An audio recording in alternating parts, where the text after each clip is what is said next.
मैं इस पे भी बात करना चाहूँगा कि सपोज़ किसी पे कोई बहुत बड़ा प्रॉब्लम आ गया है, कोई शॉकिंग इवेंट हो गया उसकी लाइफ में, कोई एंग्जाइटी से यानी बहुत ज़्यादा एंग्जाइटी में उलझा हुआ है वगैरह वगैरह। What are some of the things हम लिस्ट डाउन करें जो उसे हेल्प करेंगी। मैं सबसे पहले बताना चाहूँगा आपको कि मेरे नज़दीक ना वसीम भाई, एक्सेप्टेंस जो है इट इज़ वेरी इंपॉर्टेंट। सुभान अल्लाह, बेशक। यू हैव टू एक्सेप्ट के you are in that situation. बिल्कुल, और बिल्कुल। ये अल्लाह की तरफ से देखिए ना, हमारा कदर पर जो ईमान है वो सिर्फ ये नहीं है कि हाँ जो खैर आई जा रही है वो ही कदर है। अल्लाह की तरफ से अगर अल्लाह आपको टेस्ट कर लेता है, कोई चीज़ आप लिखी हुई थी वो आ गई है आप तक, तो उसको भी एक्सेप्ट करना, ये मेरा ख्याल it is the first step towards moving to a positive path. क्या आप समझते हैं? बिल्कुल। उस दिन एक साहब आए, वो कहते हैं कि मैंने ज़िंदगी में कभी स्ट्रेस लिया ही नहीं। तो मैंने कहा सर क्या करते हैं, बगैर स्ट्रेस के तो आप जिंदा ही नहीं रह सकते। सही सही। फिजियोलॉजिकल एंग्जाइटी ये तो आपको जिंदा रखने के लिए ज़रूरी है। बिल्कुल।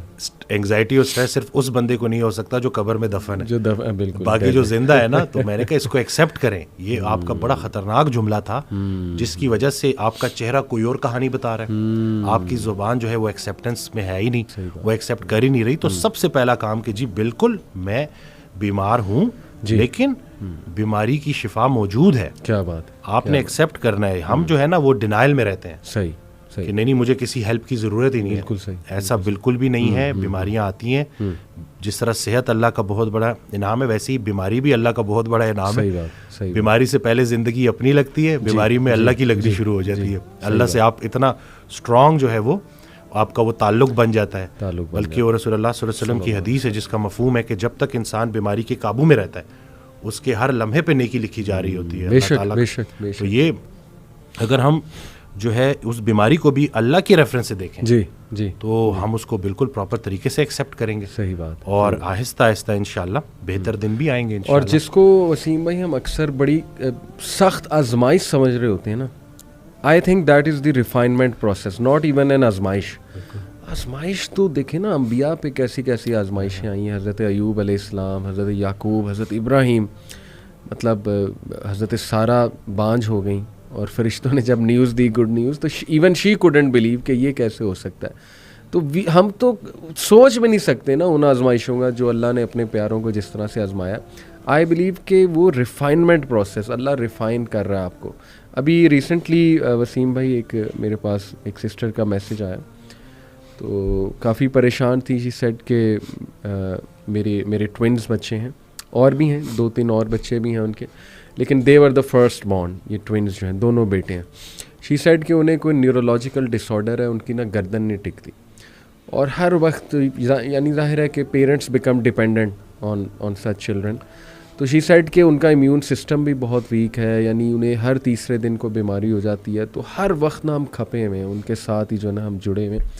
एंड शी वाज सेइंग कि मुझे नहीं यकीन आ रहा ये मेरे साथ हो गया, और मैं क्वेश्चन करती हूँ इसको, डेली क्वेश्चन करती हूँ कि ये क्यों हुआ मेरे साथ, और मैं अल्लाह से भी पूछती हूँ कि मेरे साथ क्यों। और आहिस्ता आहिस्ता मैं अल्लाह के बारे में थोड़ा सा नेगेटिव भी जो है ना वो होती जा रही हूँ। सबसे पहले तो मैंने अप्रीशिएट किया कि आपने अपनी वो दिल की एक वो सही ख्यालात जो हैं उनको सामने रखा है, ज़ाहिर इट्स इम्पॉर्टेंट। लेकिन फिर मैंने उनका कि देखें, सबसे पहले यू हैव टू एक्सेप्ट कि you are in this situation and it is from Allah सुब्हानहू व तआला। ये लिखा हुआ था आपके लिए कि आपके बेटे उनको ये इशू होगा। सबसे पहले उसको एक्सेप्ट कर लें एक ठंडी आह भर के।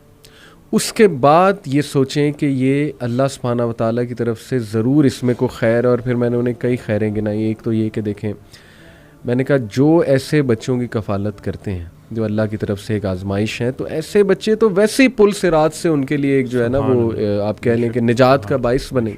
हदीस में अल्फाज हैं इस तरह। दूसरा ये कि एक एक मौके पे आपके गुनाह झड़ रहे हैं, यानी अल्लाह को पता है ना ये मेरा बंदा हर वक्त परेशान और खपा हुआ है, तो अल्लाह आसानी भी पैदा करेगा। हो सकता है आपको वो अभी समझ आ जाए कि ये क्या था मकसद इन बच्चों का, हो सकता है आपको क़यामत वाले दिन दिखाए अल्लाह। तो ये तो इंसान कभी नहीं कह सकता ना कि नहीं जी I am destroyed, I am doomed and I am gone. कई लोग हैं वसीम भाई, मैंने उन्हें मिसाल दी उनकी कि अगेन ये भी मिसाल मेरे वो जो क्लोज़ रिलेटिव हैं उन्होंने ही बताई, उनसे मेरी ये गपशप लगी रहती है माशाल्लाह, जैसे अभी आपसे लगा रहा, तो उनके पास भी काफ़ी एग्जांपल्स होती हैं, तो बड़ा मज़ा आता है उनके पास बैठ के। उन्होंने अपने एक और दोस्त की बात बताई कि उनको जो पहला बेटा हुआ वो हैंडीकैप था और डॉक्टर्स ने जवाब दे दिया कि जी ये या तो इसे वेंटिलेटर से उतार देंगे हम, ठीक है, तो ही इज़ डेड, जब बिल्कुल छोटा था, या ये कि इसका हम थोड़ा बहुत इलाज करते हैं लेकिन he will be handicapped for life, कोई उसको रेयर डिजीज़ थी। ही साइड के नहीं हमारा इस पर बिलीफ नहीं है कि मार दिया जाए। मर्सी किलिंग आपको पता है वेस्ट में एक पूरा कॉन्सेप्ट है। ही साइड के नहीं, मुझे कबूल है ये बच्चा। और वसीम भाई वो कहते हैं कि मैंने आज तक उस बंदे के मुंह पे शिकायत नहीं देखी and he loves his son so much. 6 साल 7 साल का वो बच्चा हो गया, यानी वो इतनी एफर्ट कर रहा है ना वो बंदा अपने बच्चे के लिए। उसने घर भी ऐसा ख़रीदा जिसमें लिफ्ट लगवाई, ठीक है, वो लिफ्ट से अपने बच्चे को नीचे लाता है, गाड़ी में सीट ऐसी बनवाई कि उसका बच्चा बैठ सके कंफर्टेबल, यानी he is doing so much for his child. Do you think Allah ताला उसकी तमाम एफर्ट्स वेस्ट कर देगा?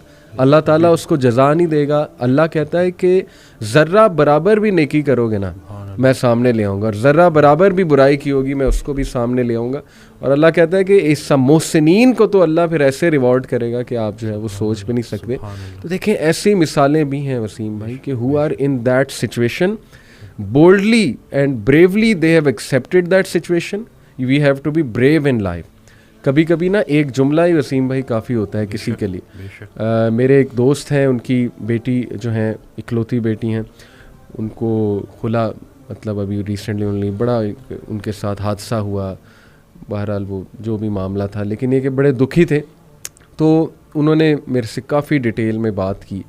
तो अभी रिसेंटली मैं उनसे मिला ना तो बड़ा खुश थे माशाल्लाह, और ख़ुद उन्होंने बताया कि अली भाई यकीन करें आपका एक जुमला जो है ना वही मेरे लिए काफ़ी था।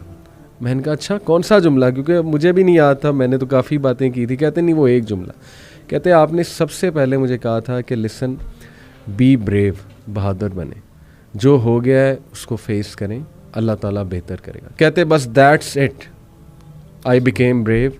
अल्लाह से मैंने कहा अल्लाह मुझे बहादुर बना दे, मुझे सकत दे दे ये सिचुएशन एक्सेप्ट करने की।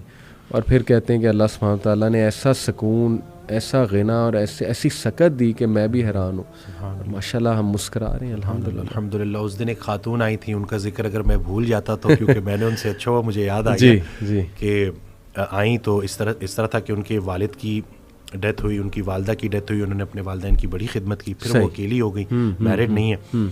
तो मुझे कहती हैं कि डॉक्टर वसीम वो पॉइंट, वो टाइम जिस वक्त मेरे गुमराह होने के चांसेस सबसे ज़्यादा थे, फिर मुझे कुछ लोग मिल गए। अच्छा। और मेरी जो रात है वो अल्लाह और अल्लाह के हबीब सल्लल्लाहु अलैहि वसल्लम के ज़िक्र से जो है ना वो रोशन हो गई। क्या बात। तो आपने जब भी जाना है ना तो आपने एक मोहम्मद अली भाई के सामने ये बात कर दी है, सुभान अल्लाह, और दूसरा तोहा इब्न जरीर। कहते हैं कि उनकी जब नई वीडियो माशाल्लाह आती है माशाल्लाह तो मेरे लिए वो ईद का समा होता है। क्या बात, क्या तो बात। मैंने जो है आपकी बात करवे कर अल्लाह अकबर, अल्लाह अकबर। ये बस अल्लाह ताला ने ही हमें कुछ अच्छी चीज़ें वसीम भाई हम हमारे मुंह से कहलवा देते हैं। अल्लाह हमारा कोई कमाल नहीं है, और इन सिस्टर में बड़ी खैर होगी, दैट्स वाई अल्लाह सेलेक्टेड हर। माशाल्लाह अल्लाह जिसको पसंद कर लेता है ना फिर उसी को अल्लाह दीन की समझ भी देता है, अपने रास्ते पे भी लाता है। तो जज़ाकल्लाह आपने उनका मैसेज दिया।